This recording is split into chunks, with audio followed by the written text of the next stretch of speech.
Japan की शिक्षा व्यवस्था सुचारू रूप से बहुत सही तरीके से चल रही थी। ये सब चीज़ें चलती रहीं, लेकिन द्वितीय विश्व युद्ध के दौरान पूरा जापान बहुत बुरी तरह से धराशायी हो गया और उनकी शिक्षा व्यवस्था की विश्व लेवल पर बहुत ज़्यादा निंदा हुई।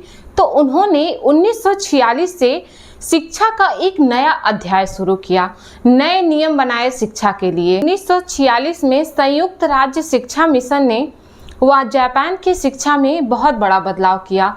6-3-3-4 का उन्होंने शिक्षा का ग्रेड बनाया। 6 तक की प्राथमिक शिक्षा, फिर 3 साल की माध्यमिक शिक्षा, ऊपर 3 साल की अपर माध्यमिक शिक्षा, उसके बाद ग्रेजुएशन का नियम बनाया और अनिवार्य शिक्षा को बढ़ाकर 9 वर्ष तक कर दिया गया।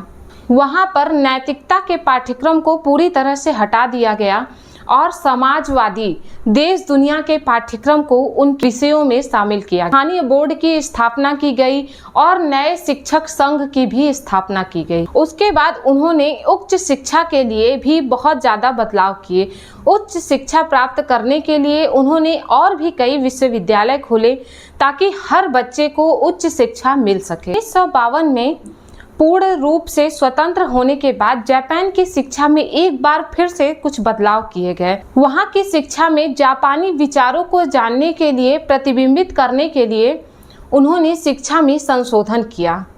नैतिक शिक्षा का पाठ्यक्रम संशोधित करके एक बार फिर से बच्चों के पाठ्यक्रम में डाला गया। 1945 से लेकर 1975 तक उच्च शिक्षा प्राप्त करने वाले छात्रों में बहुत ज़्यादा बढ़ोतरी देखी गई। 1950 में 40% छात्र उच्च शिक्षा को जाते थे, जबकि 1975 तक यह दर बढ़कर 91% तक हो चुकी थी।